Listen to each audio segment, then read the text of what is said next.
Čaute, tu je Pyro.sk, ja vás vítam u ďalšieho videjka. Dneska tu máme návod, ako si vyrobiť takúto petardu. No, samozrejme, dneska budeme vyrábať troška slabšiu. Prvá vec, čo budeme potrebovať, je takýto kompakt. Ja som zobral takýto Excalibur 16 ranový. Nice. Má to okolo 300 gramov lože. A prvá vec, čo si spravíme, takže si ho rozoberieme. Tak ako môžete vidieť, kompakt je už z časti rozobratý. Oh my god!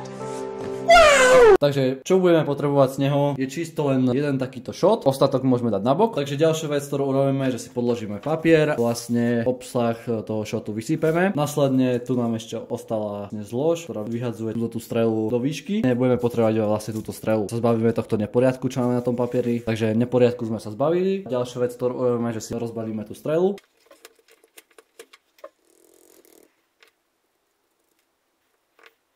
Obsah zo strely máme von. Ďalej budeme postupovať ako pri robení obyčajnej petardy. Toto videjko som už robil, takéto podobné nejaké, akurát s tým, že som tam nedával takúto zlož z kompaktného ohňostroja. Takže odkaz na toto video máte niekde sem hore. Vlastne teraz budeme postupovať tak, ako sme postupovali v tom videjku. Budem používať takúto rolku z kompaktu, troška menšia. Do nej to dám, dám zápalnú šnúru, ešte to z vrchu upchám.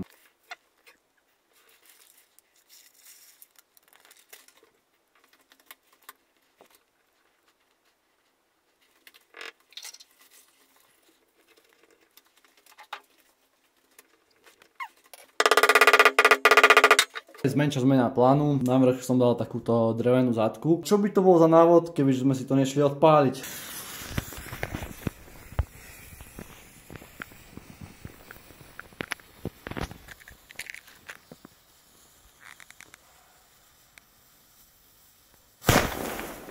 Takže ak sa ti toto videjko páčilo, tak určite ho zdieľaj, daj odber, like a my sa uvidíme do ďalšieho videjka, tak zatiaľ čus.